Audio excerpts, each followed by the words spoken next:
नमस्कार. 5च्या बातमीपत्रात मी सुहास धारणे आपलं स्वागत करतो. पाहुयात काही ठळक घडामोडी. प्रजासत्ताक दिनाच्या पूर्वसंध्येला राष्ट्रपती प्रणव मुखर्जी राष्ट्राला उद्देशून भाषण करणार आहेत. आज संध्याकाळी 7 वाजता आकाशवाणीच्या सर्व राष्ट्रीय वाहिन्यांवरून तसंच दूरदर्शनच्या सर्व वाहिन्यांवरून या भाषणाचं प्रसारण होईल. त्यानंतर या भाषणाचा हिंदी अनुवाद प्रसारित होईल. राष्ट्रपतींच्या भाषणाचा प्रादेशिक भाषेतला अनुवाद दूरदर्शनच्या प्रादेशिक वाहिन्यांवरून हिंदी अनुवादानंतर प्रसारित होईल, तर आकाशवाणीच्या वाहिन्यांवर रात्री 9:30 वाजता प्रादेशिक भाषेत या भाषणाचं प्रसारण होईल. भारत आणि संयुक्त अरब अमिरात या दोन देशांदरम्यान आज सर्वसमावेशक धोरणात्मक सहकार्य वाढवण्यासह 14 महत्त्वाच्या करारांवर स्वाक्षऱ्या करण्यात आल्या.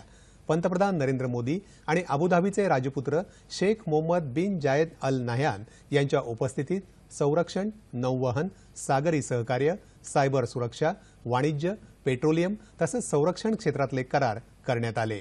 दहशतवादाशी मुकाबला करण्यासाठी एकत्रित काम करण्यावर दोन्ही नेत्यांनी भर दिला. उभय देशांदरम्यानचे द्विपक्षीय संबंध दृढ करण्याबाबत अबुधाबीच्या राजपुत्रांसोबत आज केलेली द्विपक्षीय चर्चा फलदायी आणि लाभदायी झाल्याचं पंतप्रधान नरेंद्र मोदी यांनी यावेळी बोलताना सांगितलं. भारताकडून मिळत असलेल्या सहकार्याबाबत अबुधाबीच्या राजपुत्रांनी यावेळी समाधान व्यक्त केलं. अबुधाबीचे राजपुत्रांचं आज राष्ट्रपती भवनात समारंभपूर्वक स्वागत करण्यात आलं.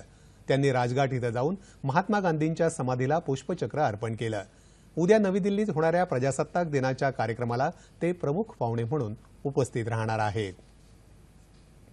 प्रजासत्ताक दिनाच्या पूर्वसंध्येला प्रतिष्ठित पद्म पुरस्कारांची घोषणा करण्यात आली आहे.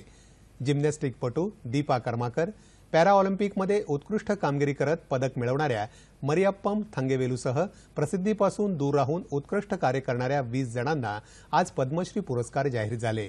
यामध्ये पुण्यातल्या देहू इथं स्वच्छता दूत म्हणून बहुमोल योगदान देणाऱ्या डॉक्टर S.V. मापुसकर यांचाही समावेश आहे.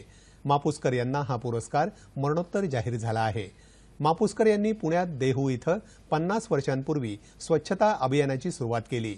2004 पर्यंत संपूर्ण देहू गावात त्यांनी शौचालये बांधली. कचरा व्यवस्थापनाचा त्यांचा प्रयोग देशात अनेक ठिकाणी करण्यात आला.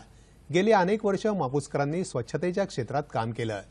तलवारबाजीत तरबेज असणाऱ्या मीनाक्षी अम्मा, हातमाग क्षेत्रात महत्त्वाचं कार्य करणाऱ्या चिंताकेदी मल्लेशम, वृक्ष संवर्धनासाठी काम करणारे दरीपल्ली रामय्या, अग्निरक्षक बिपिन गणात्रा, एड्स संदर्भातल्या जनजागृतीसाठी काम करणाऱ्या डॉक्टर सुनीती सॉलोमन, रस्ते क्षेत्रासाठी कार्य करणारे सुब्रतो दास, डॉक्टर दादी म्हणून ओळखल्या जाणाऱ्या डॉक्टर भक्ती यादव, पर्यावरणपूरक आणि कमी किमतीत पूल उभारणारे गिरीश भारद्वाज, सामाजिक कार्यकर्त्या अनुराधा कोयराला, करीमुल हक, बलबीर सचेवाल, दुष्काळासाठी काम करणारे जैनभाई पटेल, भारतीय अंध क्रिकेट संघाचे कर्णधार शेखर नाईक, शिक्षण क्षेत्रात काम करणारे अनंत अग्रवाल, सामाजिक कार्यकर्त्या सुक्रीबोमा गोडा, ज्येष्ठ गायक जितेंद्र हरिपाल आणि सामाजिक कार्यकर्त्या साहित्यिक अली अहमद यांना पद्मश्री पुरस्कारानं गौरवण्यात येणार आहे.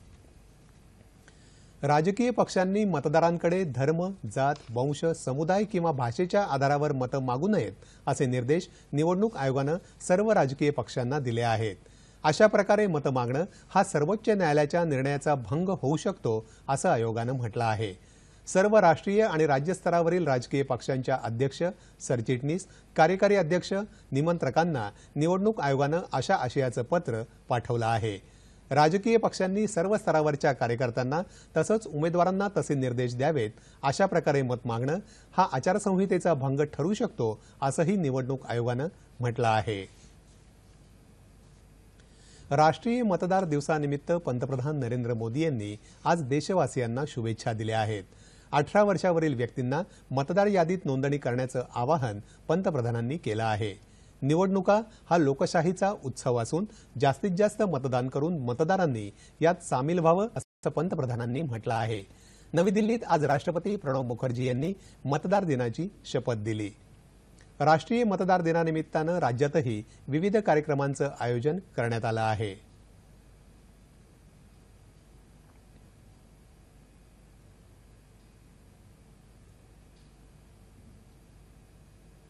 बुलडाणा जिल्ह्यात जनजागृती रॅली काढण्यात आली. जिल्हाधिकारी विजय झाडे यांनी या रॅलीला हिरवा झेंडा दाखवला. यावेळी 18 वर्ष पूर्ण झालेल्या युवकांना मतदार ओळखपत्र देण्यात आलं. तसंच मतदानाविषयी शपथही देण्यात आली. सोलापुरात या दिनानिमित्तानं विविध कार्यक्रमांचं आयोजन करण्यात आलं।